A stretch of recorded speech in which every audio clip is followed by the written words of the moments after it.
एक बार नारद मुनि भगवान विष्णु के पास गए।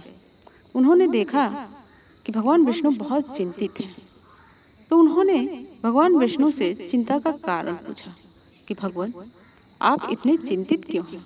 तो भगवान विष्णु ने कहा कि मैं तुम्हें क्या बताऊं नारद, पृथ्वी पर हमारा एक सबसे बड़ा भक्त है जो वह बहुत दुखी है और मैं उसकी कोई मदद नहीं कर सकता। इस पर नारद मुनि को ईर्ष्या हुई कि तीनों लोकों में मुझसे बड़ा भक्त कौन है, क्योंकि सबसे बड़ा भक्त तो मैं ही हूँ। तो उन्होंने ये सोचते हुए भगवान विष्णु से पूछा कि भगवान, तीनों लोकों में मुझसे बड़ा भक्त कौन होगा? तो भगवान विष्णु मुस्कुराए और बोले, नहीं नारद, एक भक्त ऐसा है जो तुमसे भी बड़ा है। नारद मुनि को और ईर्ष्या हुई, तो उन्होंने आश्चर्य होकर पूछा कि भगवान, मुझसे बड़ा भक्त वो कौन है जो मुझसे भी बड़ा भक्त है? तो भगवान विष्णु ने कहा, वो देखो नारद, पृथ्वी पर एक किसान है, वो मेरा सबसे बड़ा भक्त है और इस समय दुखी है और मैं उसकी कोई मदद नहीं कर सकता। नारद मुनि बोले, वो तो हमेशा जो है अपने काम में लगा रहता है, आपका नाम कभी कभार ले लेता है, फिर भी वो मुझसे बड़ा भक्त, और मैं जो हर क्षणों में भी कितनी हजार बार नाम लेता हूँ, तो मैं आपका बड़ा भक्त नहीं? विष्णु भगवान मुस्कुराए, बोले, नारद, इस समय मेरे इस चिंता को दूर करने का उपाय सोचो, हम फिर कभी बताएंगे कि वो तुमसे बड़ा भक्त कैसे। नारद मुनि बोले, ठीक है, आप मुझे बताइए प्रभु कि क्या करना होगा कि आपकी चिंता दूर हो। तो भगवान विष्णु बोले, एक काम करो, तुम पृथ्वी पर जाओ और एक तेली के वहां से मिट्टी के दिए में एक दिया तेल लेकर आना, फिर मैं तुम्हें बताऊंगा।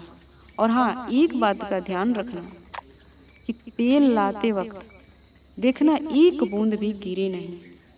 उस तेल को ला करके और मेरे शरीर पर मलो तो मेरी चिंता दूर हो जाएगी। नारद मुनि बोले, ठीक है भगवान, इसमें कौन सी बड़ी बात है, मैं अभी जाता हूँ। वो चले गए पृथ्वी पर, तेली के वहां गए और सरसों का तेल लिए एक दिया और उसको ध्यान पूर्वक ले करके भगवान के पास आए और भगवान विष्णु के शरीर पर उन्होंने उस तेल की मालिश कर दिया। उसके बाद उन्होंने पूछा कि भगवान, आपकी चिंता दूर हुई? बोले, वो सब छोड़ो, तुम अपनी बताओ, तेल लाने में कोई कठिनाई तो नहीं हुआ था? नहीं भगवान, इसमें कठिनाई की क्या बात है। बोले, ठीक है। बोले, भगवान, अब आप मुझे बताएंगे कि वो मुझसे बड़ा भक्त कैसे? तो बोले कि वो तो मैं बताऊंगा, लेकिन एक बात बताओ कि जब तुम तेल लेकर आ रहे थे और मालिश मेरे शरीर पे किया, तब तक मेरा नाम कितनी बार लिया? बोले, भगवान, कहाँ नाम लेता, वो तो मैं आप ही के कार्य से गया था, आपने कहा था ध्यान से तेल लेकर आना और फिर मेरे शरीर पे मलना, मैं तो आप ही के काम में व्यस्त था, तो फिर मैं कैसे नाम ले लेता भगवान? अभी तो मैं इस पे ध्यान लगाया था, तो आपका नाम कहाँ जपता? तो बोले, बताओ, तुम सिर्फ तेल लेकर के आए और मेरे शरीर पे मले, इतने समय में एक बार भी नाम नहीं लिए, तुम्हें एक काम दिया तो, और मैंने तो उसको हजारों काम दे रखा है। वो गया है पृथ्वी पर तो उसकी जिम्मेदारियां हैं, उसके बीवी बच्चों का, उसके घर का, उसके समाज का, सारी उसके कंधे पर जिम्मेदारी है। फिर भी सारे चीज़ों को करते हुए भी, सारे कार्य को करता है, निर्वहन करता है, और सारे कार्य के निर्वहन करते हुए वो मेरा नाम जप लेता है, सोता है तब भी जप लेता है, सारे कार्य करते हुए पूजा पाठ भी कर लिया करता है। और तुम ही बताओ नारद कि वो तुमसे बड़ा भक्त है या नहीं?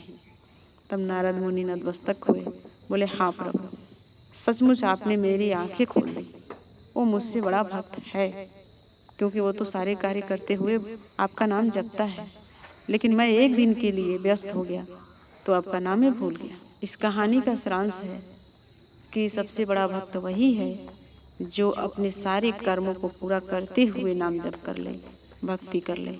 अन्यथा जो अपने जिम्मेदारी को छोड़कर भक्ति करता है वो भक्ति नहीं है। तो वही भक्त है, वही सच्चा भक्त है, वही सबसे बड़ा भक्त है कि अपने जिम्मेदारियों को पूरा करते हुए सच्चे हृदय से अपना नाम जप कर ले, पूजा पाठ कर ले।